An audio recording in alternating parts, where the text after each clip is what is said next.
Well, this morning, Six Flags across the country, including right here in St. Louis, will begin a new chaperone policy. This is interesting. The theme park wants to be proactive instead of, reacting. Okay. Diamond Palmer is joining us live from Eureka this morning. Diamond, first of all, where's your chaperone? But also, this isn't the first time we've seen one, right?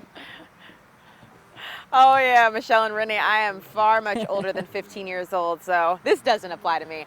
But if you are 15 years or younger, this applies to you, right? Michelle and Rennie, we saw something really similar to this chaperone policy last year during Fright Fest, but this chaperone policy goes into effect today and for the future of not only this Six Flags here in Eureka, but every single Six Flags across the country. We know it starts at 4 p.m. today, goes till close every single day. Take a look at this. So for this new policy, again, this applies to you if you're 15 years and younger. A chaperone must be at least 21 years old, carry an ID, and stay inside the park during the group's visit. Each chaperone can only be responsible for up to 10 children per day, which kind of sounds like a lot, but that's what the policy says.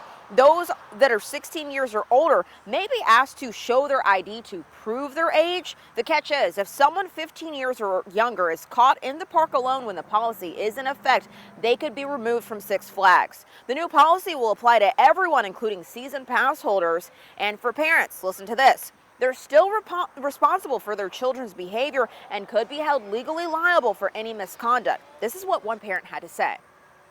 Yeah, I think we should. I think we should, just keep a watchful eye on, kids and what they're doing. We want to make sure that they're being their very best, behaving and being their very best self. And so I had no problems with the chaperone policy and, at all whatsoever. And I think we just need to make sure to have a watchful eye on them, make sure they're not getting in trouble.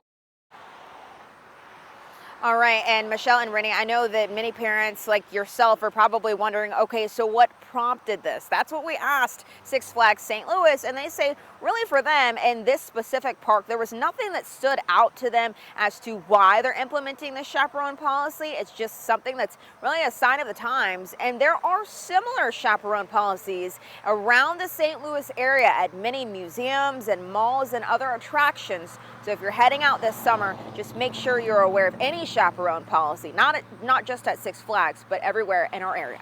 Reporting live here in Eureka, Diamond Palmer, 5 on your side.